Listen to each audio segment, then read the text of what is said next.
Hi అండి. అందరూ ఎలా ఉన్నారు? బాగున్నారా? ఇంత హృదయ విదారకంగా ఉన్నది ఏంటి అంటే, నా జీవితంలో ఇలాంటి సంఘటన కని వినలేదండి. అసలు ఎంత ఘోరంగా విమాన ప్రమాదం జరిగిందంటే, చాలా బాధగా కలుగుతుందండి.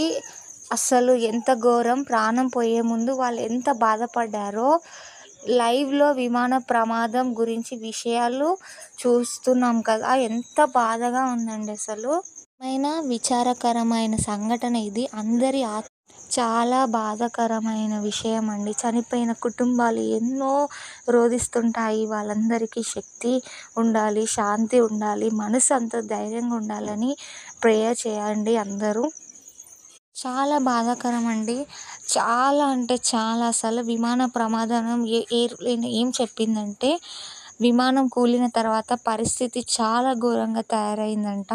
ఇండియాలో హిస్టరీలోనే బిగ్గెస్ట్ యాక్సిడెంట్ ఇన్ ఇండియా అని అంటున్నాము.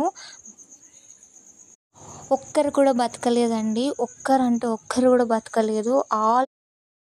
కళ్ళ ముందే కుప్పకూలిపోయిన విమానం అండి. ఎయిర్ ఇండియా ఎయిర్‌క్రాఫ్ట్ క్రాషెస్‌లో ఈ విషయంలో ప్రయాణికులు, సిబ్బంది సహా 300 మంది మృతి చెందారండి. అసలు ఇంత ఘోరంగా